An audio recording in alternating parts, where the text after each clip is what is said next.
sabia que 90% das nossas preocupações são sobre coisas que nunca vão acontecer de fato? Que nós gastamos demais da nossa energia com algo que realmente não acontece? E pior, que a ansiedade é uma preocupação, ou seja, você se ocupa antes do ocorrido com algo e que na maioria das vezes nem acontece. É o mesmo que estar numa cadeira de balanço esperando chegar em algum lugar. Você está ali em constante movimento, mas não vai a lugar algum. Eu sou Ellen Alves, sou terapeuta e ajudo mulheres a se conhecerem e a entenderem as suas emoções.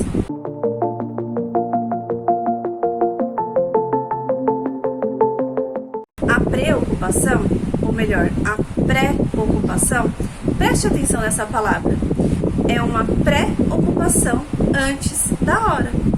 Emily tinha uma preocupação com algo que nunca ocorreu. Ela vivia com medo de ser traída, de ser abandonada pelo seu marido. Ela passava horas olhando o celular dele, olhando a carteira dele, olhando os bolsos da roupa e por diversas vezes ela chegou até mesmo a ir no trabalho dele de surpresa, pensando que finalmente ela conseguiria descobrir algo. Quando eu perguntei se o medo dela de ser traída tinha algum fundamento, se ela já tinha pego algo, se ele já tinha dado algum motivo, ela disse que não. Que por mais que ela procurasse, ela nunca tinha tido nenhum indício de que ele realmente fazia alguma coisa errada. E então eu quis saber mais. Eu quis saber por que ela tinha tanto medo. Qual era o real sentimento envolvido? E investigando mais a vida dela, eu entendi que na infância dela, ela havia sido abandonada pela mãe quando ela tinha apenas 1 ano de idade e que aos seus 5 anos mais ou menos, o seu pai havia a deixado com a avó para morar com uma nova namorada. Percebe que o sentimento dela em relação ao marido não era sobre o marido? Ela tinha o medo de ser abandonada e de ser traída novamente, assim como ela achou que foi pelos seus pais. E esse medo causava uma grande ansiedade, uma preocupação de que isso pudesse acontecer novamente. Com alguns atendimentos, ela conseguiu trazer no subconsciente dela todas essas histórias da infância e encontrar padrões repetitivos em sua vida. Aonde que ela sentia novamente aqueles medos? Em quais situações? E com quem isso aparecia? Ela conseguiu entender que aquilo era um medo dela e não um medo em relação ao seu marido. O medo dela de ser abandonada, de ser traída, fazia com que ela passasse os dias, os anos, os meses vigiando o marido. Percebe quanta energia ela gastava com algo que era totalmente desnecessário? Porque mesmo que ele estivesse fazendo algo errado, isso era um erro dele. E esse erro ele viria à tona, ela procurando ou não. Uma hora ele ia aparecer. E a vida dela estava passando sem que ela vivesse. A confiança só vem quando a gente entende que nada é seguro. Nós não sabemos nem como será os nossos próximos 5 minutos, nem como serão os nossos próximos segundos. E o que precisamos ter certeza é que, independente do que aconteça, nós vamos conseguir dar a volta por cima. A ansiedade rouba demais a nossa energia, rouba demais o nosso tempo. Quando nós estamos num lugar com a cabeça em outro lugar, significa que nós não estamos em lugar nenhum. Nós estamos apenas desperdiçando a nossa vida e o nosso tempo, porque eu nem aproveito o momento agora e também não aproveito o momento seguinte, porque quando esse momento chega, eu já estou pensando no próximo momento. Não é assim que acontece? E quando a gente se preocupa muito com algo e aquela coisa acontece, às vezes a gente acha que nós não vamos dar conta, né? E quando a gente pensa na situação, a gente fala, se acontecer isso, eu não vou aguentar, eu não vou dar conta. Não é assim? Quantas coisas acontecem na nossa vida que a gente acha que não vai aguentar e quando nós vemos, nós já passamos e muitas vezes nós nem sentimos tanto por aquilo. Eu me lembro que quando eu tinha 26 anos, uma tia minha me ligou e falou assim, olha, seu pai está indo aí para sua casa, repara quando ele chegar, porque ele está com a boca torta, mas essa boca só entorta quando ele sorri. Então fica atenta que talvez precise levar ele ao médico. Quando ele chegou, eu realmente fiquei observando e esperando o momento que ele sorrisse, para eu ter certeza que a boca dele estava torta. E de fato estava. Conversamos com ele e ele disse que não estava sentindo nada, que ele não estava se sentindo mal e que não tinha acontecido nada com ele. Como era num sábado à noite e ele não tinha plano de saúde, eu resolvi deixar para o dia seguinte, esperar dormir, né, para no dia seguinte levá-lo ao pronto-socorro. Quando amanheceu, ele falou: filha, antes da gente ir lá para o hospital, a gente pode passar na casa da sua outra tia? Uma tia que morava ali perto da minha casa. Ele disse que estava com saudade dela e queria passar lá antes. Como eu não sabia o que ia acontecer, né, eu resolvi levar ele lá antes de irmos para o hospital. Nós fizemos isso. E lá, aparentemente, ele estava normal, falando, sorrindo, né, conversando, comendo. E de repente ele começou a chamar o meu irmão para tomar café. Mas o meu irmão não estava ali. E ele sabia que o meu irmão não estava ali, que o meu irmão até morava longe. Então eu comecei a perceber que tinha algo realmente estranho. Nós saímos de lá e fomos ao pronto-socorro, em Diadema, uma cidade próxima, dali de onde eu morava. E lá fizeram vários exames nele, né, na cabeça, né, tomografia, raio-x, mas não me disseram nada sobre o problema, apenas internaram. Eu fiquei extremamente preocupada com aquilo, porque eu percebi pela enfermeira, pela pessoa que me entregou o raio-x, que tinha algo errado com ele. Mas eu não sabia o que era. Eu me lembro que quando eu saí do hospital, eu comentei com uma amiga assim: olha, eu não posso nem imaginar que algo ruim aconteça com meu pai. Eu não aguentaria um dia sequer. Se ele morrer, eu morro junto com ele. E meu sentimento era esse mesmo. Apesar de pensar, apenas de pensar no problema, eu já imaginava que eu morreria junto com ele se isso acontecesse. Bom, nos dias seguintes, ele foi avaliado por um médico neurologista e a resposta do raio-x foi: seu pai está com câncer muito agressivo na cabeça. E sugiro que vocês peguem senhas de banco e todas as informações que forem necessárias o mais rápido possível, porque será uma morte repentina. Como assim? Nós saímos do hospital, eu e os meus 2 irmãos, sem rumo, totalmente atordoados e com raiva do médico por ele ter dito aquilo e ao mesmo tempo com muito medo que ele estivesse certo. E sim, foi real.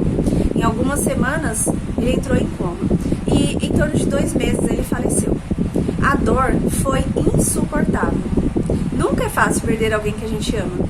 Eu estava passando pela segunda morte em 5 anos. Primeiro a minha mãe e agora o meu pai. Não foi uma fase fácil. Eu tive muitas consequências por essa perda. Mas no fim de tudo, eu estou aqui agora contando essa história para vocês, 11 anos depois. Ou seja, o medo que eu tinha, a certeza que eu tinha que eu não ia sobreviver um dia apenas, não era real, porque eu sobrevivi. O tempo passou e muitas vezes eu nem acredito que já se passaram 11 anos. É claro que a saudade, a falta, ela sempre está perto da gente. Querendo ou não, ela aparece. Mas se nós conseguimos superar até a morte de quem a gente ama, se a gente consegue suportar, né, e felizmente ou infelizmente, a gente acaba acostumando até com as coisas ruins, até com a morte. Imagina as outras coisas. Essa é uma certeza que nós temos que ter, que mesmo que alguém nos abandone, mesmo que alguém nos traia, mesmo que nós percamos o emprego, mesmo que os meus filhos se casem e não venham me visitar, mesmo que todas as coisas piores do mundo aconteçam, a gente pode e a gente consegue sobreviver a tudo isso. Ter certeza de que temos mais força dentro de nós do que nós imaginamos nos ajuda a sermos mais confiantes e sermos mais racionais nesse sentido. Então agora eu te convido, pare um pouco e avalie. De onde vem a sua ansiedade? Do que você tem tanto medo em relação ao futuro? Por que você está vivendo em constante movimento, mas sem sair do lugar? Muitas mulheres hoje adultas têm muitos receios, têm muitos medos, mas porque elas não tiveram pais presentes, porque elas passaram por constantes inseguranças na vida infantil. Muitas viveram em lares que eram desfeitos a todo momento. Separa, volta e a criança fica ali no meio de tudo aquilo, sem entender, né, sem saber o que faz. Uma mulher, que eu vou chamar de Priscila, acordava à noite com apenas 6 anos de idade, com a mãe chacoalhando ela e dizendo: filha, vamos, pega seus brinquedos que a mamãe e o papai estão se separando e nós vamos lá para casa da vovó. E ela no meio da noite acordava sem entender nada, meio atordoada, mas ela precisava fazer o que a mãe estava pedindo. E lá ia ela começar uma nova vida, em outra cidade, em outra casa, outra escola, outra família, e assim vai. Quando as coisas estavam se ajeitando ali na casa dos avós, os pais decidiam voltar. E ela ia de novo, mudava de casa, né? Voltava para aquela casa onde ela estava, voltava para a escola onde ela já estudava. E ela vivia em constante situação de não pertencimento. Ela não pertencia a lugar nenhum, porque uma hora ela estava num lugar, outra hora ela estava em outro. Ela estava sempre procurando um espaço, procurando se enturmar. Ela estava sempre procurando um lugar para ser dela de verdade. Quando ela fez 14 anos, enfim, os pais se separaram de verdade e ela decidiu ficar com o pai. O pai era alguém que não impunha regras. Ela podia fazer o que ela quisesse, com quem ela quisesse, a hora que ela quisesse, onde ela quisesse, porque assim o pai também estaria livre para fazer o que ele queria. E aí ela começou a fazer o que ela quisesse, né? O que ela queria. E ela começou a se envolver com drogas, porque dessa maneira ela tentava preencher aquele vazio que sempre faltou, e também porque ela tinha essa necessidade de pertencer a alguma coisa. E se ela se envolvesse com drogas, ela estaria pertencendo a um grupo de pessoas, a um grupo de colegas na escola, por exemplo. Quando ela entrou na fase adulta, ela entendeu que ela não precisava de drogas e que aquilo fazia mal para ela, que na verdade ela só usava para pertencer a um grupo. E ela conseguiu sair das drogas, mas ela tinha sempre a sensação de medo, sensação de insegurança e a sensação de ser sozinha e de não pertencer a nada nem a ninguém. Ela não se apegava às pessoas que estavam perto, porque ela sempre achava que de alguma forma essas pessoas sairiam da vida dela. Mais uma vez aqui uma preocupação ou uma ansiedade por algo que talvez nem fosse acontecer. Ela não fazia amizades profundas, com medo de perder depois. Existem pessoas que são as pessoas mais racionais, que não conseguem mesmo ter amizades muito, muito profundas. Aquelas amizades que, assim, eu costumo até chamar de grudentas. Sabe onde um tá, o outro tá sempre, né? Tá sempre juntos em casa, tá sempre juntos num barzinho, todo lugar que vai, esses amigos estão juntos, né? Elas conseguem ter apenas amizades superficiais, mas não gostam de estar todo o tempo ali grudado com aquela pessoa. Já outras pessoas, que é o caso da Priscila, ela era totalmente emotiva. Ela precisava mesmo de amizades profundas, dessas amizades grudentas. Mas ela não conseguia ter, por medo de perder depois. Ela não usufruía os momentos bons ao lado de pessoas legais, porque ela tinha medo de depois perder e ficar só. Quando eu estava pensando no que eu ia falar nesse vídeo, eu me dei conta de uma coisa. Quando eu era pequena, o mesmo acontecia em casa. Meu pai, com problemas de álcool, muitas vezes ele bebia mais do que deveria, e quando ele bebia, ele falava muitas coisas, e muitas vezes até ele fazia algumas ameaças. Ameaçava de colocar fogo na casa, de acabar com a vida dele, enfim, eram muitas ameaças nesse sentido. Agressões físicas não haviam, mas as psicológicas eram com muita frequência. E eu me lembro de muitas vezes ter que fazer as malas para irmos para a casa de outra pessoa. Com medo, minha mãe optava sempre por sair de casa com a gente. E nós íamos para a casa de uma tia, de alguém conhecido, e nós ficávamos por lá algumas horas ou alguns dias. Quando a poeira baixava, nós voltávamos para casa. Quando eu cresci, eu continuei tendo essa insegurança de que em algum momento algo ruim iria acontecer. E mesmo depois que ele faleceu, eu ainda me deparava com esse medo.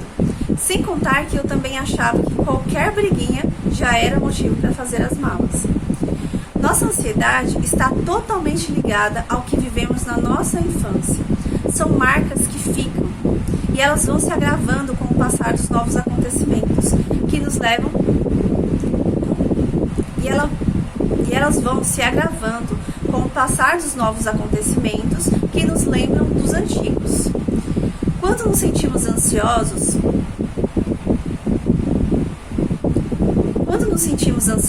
é bom nos perguntar sobre o que é essa ansiedade, de onde vem e quando foi que começou.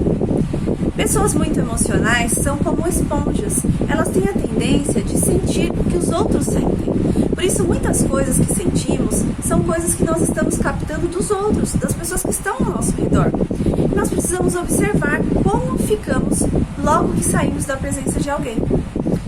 Às vezes você amanhece bem, vai para o trabalho e de repente, do nada, começa a ficar ansiosa. Nesse momento é bom parar e perguntar: por que o meu humor mudou? Que hora que ele mudou? Quando foi que começou? Com quem eu estava quando começou? Conversei com alguém? Recebi alguma mensagem? E muitas vezes, só em fazer essas perguntas, é possível descobrir de onde vem essa ansiedade. E às vezes nós percebemos que essa ansiedade é uma energia ruim que nós captamos de outra pessoa. Quando eu falo energia aqui, não falo de algo místico, mas sobre ser uma pessoa com uma capacidade maior de sentir, uma capacidade maior de ter empatia pelo que o outro sente. E é bom ter empatia, é bom ser uma pessoa dócil, uma pessoa acolhedora, mas é preciso também ter astúcia e ter discernimento para cuidar da gente, observando o que pode nos fazer mal e o que pode nos fazer bem. Se toda vez que eu estou perto de alguém, justamente daquela pessoa, ou quando eu saio da companhia dessa pessoa, eu percebo que eu fico para baixo, que eu fico sem ânimo, que eu fico ansiosa ou que eu fico indisposta, é sinal que essa pessoa não é uma boa companhia para mim. Mas aí você pode me perguntar assim: mas Ellen, as pessoas precisam de mim. Como é que eu vou deixar essa pessoa de lado só porque eu me sinto desanimada depois que eu tenho contato com ela? Então, porque aí entra o auto-amor. É aí que entra o amor próprio. Quando nós pensamos assim, nós estamos, na verdade, em dois papéis. O papel de que a pessoa precisa mais do que eu e por isso eu me coloco de lado. E o papel de que eu sou melhor que essa pessoa porque eu aguento e ela não. Então são dois polos. Um de falta de amor próprio e o outro de se achar superior. Então aprender a se amar e reconhecer o que te faz bem e o que te faz mal é uma chave para que você não se sinta tão ansiosa, para que nós não nos sintamos tão ansiosas. É uma das coisas, e uma das coisas que eu aplico na minha vida quando eu me sinto ansiosa e que eu vou compartilhar com vocês aqui é fazer uma meditação e alguns exercícios de respiração. Eu ouço muitas mulheres dizendo assim: eu não tenho paciência, eu não consigo meditar porque a minha mente não para, eu não consigo me concentrar. E é verdade, a mente não para, mas é igual horário de pico, sabe? A gente sai da rua, aí aquele movimento terrível de carros passando, de trânsito, de farol, e aí conforme as horas vão avançando, os carros vão diminuindo, o movimento também, e de repente não tem mais carro nenhum na rua, não tem mais pessoas, e o movimento todo acabou. Os nossos pensamentos são assim também. Nós iniciamos a meditação com a cabeça cheia de coisa, é um trânsito terrível de informação. Então o que você precisa é apenas deixar esses pensamentos passarem. Deixa eles passarem. Em vez de você ficar pensando: eu tenho que me concentrar, eu não posso pensar nisso, eu tenho que fazer essa meditação. Não precisa pensar assim. Só deixa o pensamento fluir. Deixa ele vir, deixa ele acontecer e ele vai passando e a nossa mente vai se acalmando novamente. Com a respiração a mesma coisa. Começamos puxando o ar com o nariz e soltando pela boca. As primeiras vezes nós estamos tão impacientes que nem paciência para puxar o ar nós temos. Mas insiste, continua tentando. Aí a gente faz uma, faz duas, faz três e daqui a pouco nem estamos mais lembrando que estamos impacientes. A respiração oxigena o cérebro e por isso os pensamentos fluem mais. Aqueles pensamentos que estão ali parados, concentrados, aqueles pensamentos pesados, eles começam a circular mais por causa do oxigênio. E isso vai fazendo com que a nossa mente vá se acalmando e a ansiedade vai indo embora. Outra maneira que a gente pode se livrar da ansiedade é por aplicar o só hoje. Nem todos os dias nós acordamos animadas, nem todos os dias nós pulamos da cama e uau, nosso dia hoje vai ser demais. Na verdade, qualquer pessoa tem dias mais animada e tem dias que nem tanto.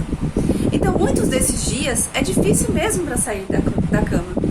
E aí, quando você aplica a técnica do só hoje eu preciso levantar da cama, só hoje eu estou querendo ficar, mas amanhã eu vou estar melhor. Ah, eu não quero ir para academia. Aplico a técnica, só hoje, eu só vou hoje para academia. E assim a gente vai vivendo o hoje sem pensar no amanhã. É claro que no dia seguinte você vai ter que aplicar a técnica do só hoje de novo. Mas é importante porque quando você vai, quando você realiza a sua atividade, quando você volta, você está mais disposta, você está mais animada. Então você acaba valendo a pena e aí você pensa, amanhã eu vou de novo. E cada coisinha que nós fizermos, cada coisinha que nós realizarmos, nós temos que comemorar, nós temos que vibrar e não dispersar essa vibração, essa energia, essa alegria. Não desperdice as coisas pequenas, comemora com todas as coisas que você consiga realizar. Nos elogiar, comemorar e até nos presentear. Nosso cérebro gosta disso. Ele entende que foi bom cumprir o desafio. E da próxima vez vai ser mais fácil da gente querer cumprir. Porque o cérebro acostuma que ele tem uma recompensa. Quantas pessoas começam a semana falando assim, vou fazer dieta, vou fazer academia, vou fazer um monte de coisas. No meio da semana elas já estão tão exaustas que elas não conseguem cumprir mais com o que planejaram. Isso por quê? Porque ela já coloca tantas coisas logo no começo e ela vai realizando e pensando no dia seguinte e aquela ansiedade vai tomando conta. E aí o cérebro começa a achar que não vale a pena. Aquele desgaste todo, aquela situação de tanto estresse não tem valor. Por quê? Porque não tem uma recompensa. Por isso é bom a recompensa após as atividades cumpridas. Então é necessário viver o hoje e não o amanhã. Se não der certo num dia, não tem problema. Paciência, no outro dia vai ser melhor. Acontece muito com quem está fazendo dieta. Falha um dia e pronto, já joga tudo pro alto, porque acha que não vai mais conseguir. E aí começa a falhar vários dias, começa a ganhar peso, aí bate aquele desânimo, pensando, nossa, eu vou ter que começar tudo de novo, tá muito difícil. E aí a mulher acaba desistindo e comendo ainda mais, porque isso vai gerar nela ainda mais ansiedade, mais peso, mais frustração, e aí ela vai comendo mais e mais e mais. Então aquele objetivo principal dela, que era perder peso, agora fez com que na verdade ela ganhasse mais peso. E a mulher que come muito, ela não está presente naquele momento. Ela vai comendo, sem prestar atenção em nada. Porque na verdade o que ela busca é preencher o vazio que ela tem, não é matar a fome. E quantas mulheres fazem tudo no automático? Não é só a comida, é o banho, é o descansar, é tudo no modo automático. Ela não consegue nem reparar no que ela está fazendo de verdade. Isso vai gerando menos consciência das suas necessidades, o que mais uma vez causa ansiedade. Uma vez, uma mulher me disse estar com uma sensação estranha, que ela já havia comido e continuava com aquela sensação, querendo algo que ela não sabia o que era. E conforme nós fomos avançando na conversa, eu percebi que na verdade ela estava, sabe com o quê? Com as mãos secas. Ela havia acabado de lavar a louça e ela precisava hidratar as mãos para que aquela sensação passasse. Então veja, ela já havia comido, ela já havia tomado água, ela já havia ligado para a mãe, ela já havia cobrado o marido uma atenção. E na verdade ela só precisava hidratar as mãos. A falta de consciência faz isso com a gente. A falta de nos conhecer e de saber o que realmente nós estamos precisando naquele momento. Às vezes a ansiedade é tão grande que a gente não consegue parar para observar o que realmente o nosso corpo está pedindo. Por exemplo, se eu falar para você agora, fique consciente agora dos seus pés. Antes de eu falar isso, provavelmente você nem lembrava que tinha pés, não é verdade? E se eu falar agora, sinta a sua mandíbula. Percebe que você nem sabia que ela estava aí? E agora você está sentindo? Então é possível ter consciência do nosso corpo. É possível ter consciência de cada parte do nosso corpo. E quanto mais consciência nós temos, mais conseguimos dar para o nosso corpo aquilo que nós precisamos. E isso também vai fazer com que a nossa ansiedade diminua, porque você vai conseguir te dar o que você precisa. Viva o hoje e cada vez que fizer algo, comemore, porque os nossos nossos resultados nos curam. Aquilo que nós produzimos nos curam. Então não se exija demais. Coloque metas pequenas e vá se desafiando e se recompensando ao cumprir. Acostume o seu cérebro que ele pode fazer até as coisas que ele não gosta, porque ele terá recompensa. E uma coisa que você pode fazer, que nós podemos fazer para diminuir também a ansiedade, é alternar atividades que nós gostamos com atividades que nós não gostamos, porque isso vai tornar o dia mais agradável. Mesclar as atividades. E se você precisa emagrecer 10 quilos e você perdeu um, comemore. Por quê? Menos um, né? Você está mais perto de alcançar o seu objetivo. Quando começarem os pensamentos de ansiedade na nossa cabeça, quando começar a vir aquele turbilhão de pensamentos, nós não precisamos pegar aquilo. Nós não precisamos aceitar esses pensamentos. Nós podemos dizer, eu não aceito esse pensamento sobre mim. Não, eu não sou assim não.